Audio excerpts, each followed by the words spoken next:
alongside the Type 94 in that case, there's other items on display. There's a small personal Japanese flag. I probably have the pronunciation incorrect, Hiroma.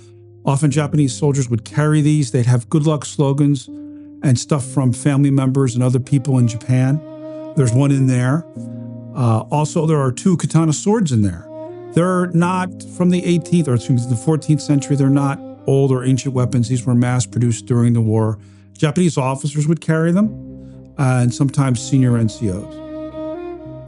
Those items, those katanas themselves, were actually donated by a veteran named Les Chastain.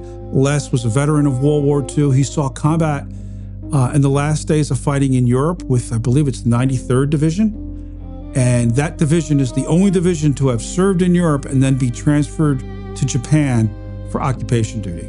Alongside that, on the other side, one side of the case, there's two rifles. One is a Type 99. That is the standard Japanese infantry rifle for World War II. It has a fixed bayonet, and there's an assortment of bayonets. Some I believe, were picked up on Attu behind the rifle on display. What's significant for the rifle is the Japanese actually switched. They wanted to increase their firepower, and they went from a 6mm to a 7mm right at the beginning of World War II.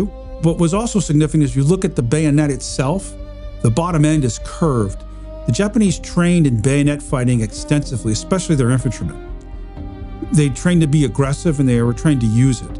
And the little curve at the bottom is to, if you lock into your opponent's bayonet, to twist and disarm.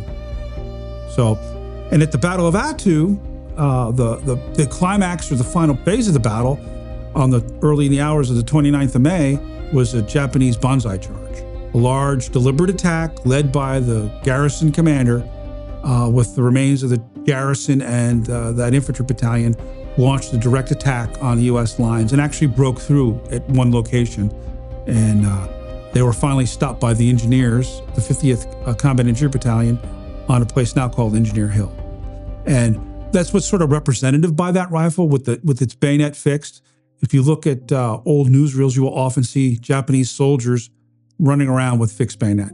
It's very common. So other all on display as well.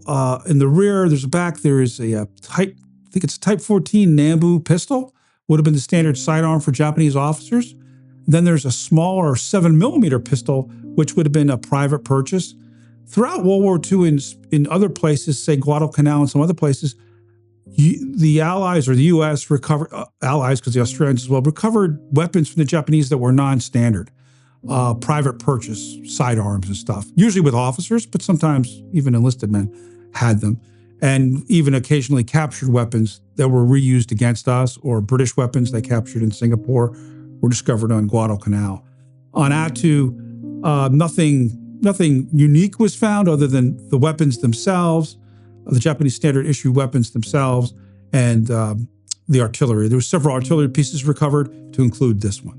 This one was left on the battlefield. The other ones were actually taken, and you can see some of them today on display at the Fort Lewis Museum in Washington State. So if you guys get to come, please come by. If you're in Anchorage one day, or Alaska, if you're here in Anchorage, come by and see us and see some of the stuff we have displayed. We have some other items from Attu as well on display here as well.